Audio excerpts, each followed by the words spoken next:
As a musician, I spent inordinate amount of my life on the road, touring in buses, back and forth across the country and then overseas to many different countries, which I treasure. Wonderful learning opportunities about myself, about the world, about the God I serve. But inevitably, road trips lead to mishaps, right? I've had more than my fair share. This summer, after my junior year of college, I'd been invited to be on a team that would go to youth camps on the western United States from week to week throughout the summer, and just being a counselor, having fun with kids, loving on them, sharing my faith. So we went back and forth to camps. I think we did 11 camps in 12 weeks. And towards the end of the summer, we were up in Montana doing the youth camp that I went to as a teenager myself. And at the end of the camp, the four of us on the team voted. Should we stay overnight and then head back the next day, or do we want to just pull an all-nighter, get back to California? And we all voted, yeah, let's get back. Let's get home. So we have a little time off before our next camp.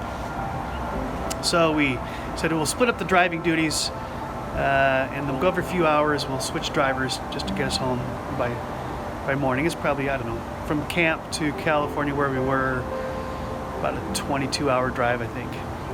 So as it turned out, my shift was in the middle of the night. I napped a little bit before then. We stopped for gas at, I don't know, midnight or 1. It became my turn to drive. Took my shoes off, set on cruise control. My three friends in the back seats of the van, all lying down on a bench seat, sleeping. And of course, because they're sleeping on a bench seat, they didn't have their seatbelts on. And I was just having a great time, listening to music, looking up at the stars.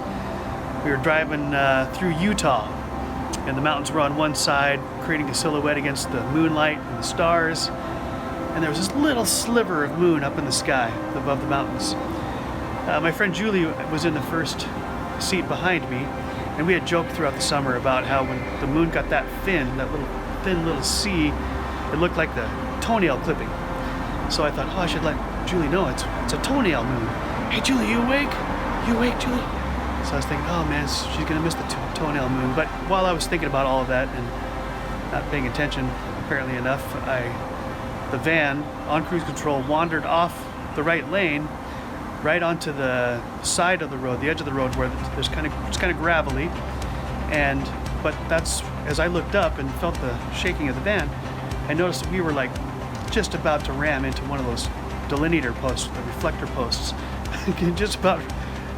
So instinctively, I just grabbed the wheel and I jerked it to the left, and the van, we're still in cruise control, about 70 miles an hour, goes across the two lanes of traffic that were going south, down into this very wide borrow pit.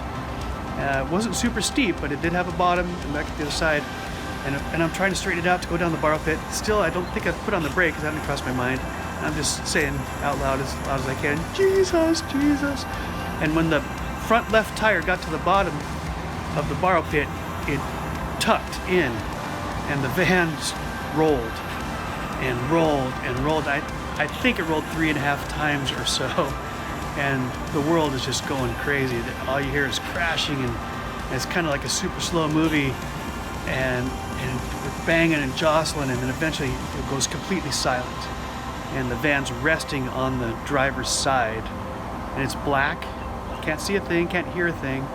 My ears are ringing, but immediately I'm thinking, oh no, I think I just killed my friends. I started yelling, Julie, are you all right? Yeah, I'm okay, I'm all right. And Tammy, are you okay? She's like, I'm trapped. And Lee, are you there? Yeah, I'm going out the back. And so he went out the back, and he climbed up on the side of the van. He reached down, and Tammy she was the smallest of the four of us, had gotten stuck in the little foot well where the door of the van opens and closes. She was fine. He pulled her out. I stood up on the ground and put my head up through the window on the passenger side, which had all blown out, lifted myself up and got out, and so we stood in this field outside of Nephi, Utah. It's pitch black, probably 3 or 4 in the morning. I'm barefooted, and as we checked to make sure everybody was okay, everybody's standing, they're alive, they're seemed to be okay. We started looking for, is there any major problems? And noticed that on my right foot, the top of my foot had been gashed wide open. One really, really long gash and another kind of short one. And you could see the tendons and the muscles in there, but it wasn't bleeding. It's like the blood had all come out or something, and now it was just open. And Lee's like, "Are you okay?" I said, I can't feel it. It doesn't hurt. I'll be all right. But now what are we gonna do? There's barely any traffic. We're a little bit of ways from the road. Anyway, we tried to flag people down, nothing. And Lee's like, "Well, I think there's a farmhouse a little ways from here. We might be able to walk over there." And I'm like, "Well, I can't walk, but I'll stay here with the team." And about that time, a truck driver slowed down enough to check and see what's going on. And he called the highway patrol. The highway patrolman came. Well, the highway patrolman wasn't allowed to leave the scene, even with us. We got in the car with him. He's like, "Well, I have to wait before I can leave the scene." We're like, "Wait for what?" Right? I don't even know what it was, but eventually he then called ahead to the town of Nephi, which had one hospital. So he calls the hospital and they call the doctor, ask him to meet us in. And so we get there around the crack of dawn. And this doctor walks in, obviously had been sleeping. Looked like he might have been smoking and drinking too, I'm not sure, but he was not in the best shape. "What do we have here?" And proceeded to sew my foot shut, the gash on my foot shut, 22 stitches, as it were. And he said, "You're lucky you're alive." And I said, "Oh, you have no idea." I definitely believe that, and I'm so lucky and grateful and blessed that my friends are alive and well as well. And then we had to figure out how we're going to get back to California, right? So Lee, who was in charge of the team, called the school, let them know what was going on, asked what should we do. And they said, "Well, what do you think is the best way to get back?" And Lee was like, "We're in bad shape. I'm not sure riding the bus back to California, although financially made sense, especially after Joe just destroyed a brand new whatever passenger van it was. I think it had 15,000 miles on it when I destroyed it." He said, "I don't think that's going to work. Is there any way we could fly back?" "Oh yeah, we'll work it out." So we did take a bus from Nephi up to Salt Lake City, where we boarded a plane and flew back to California. That was over the weekend.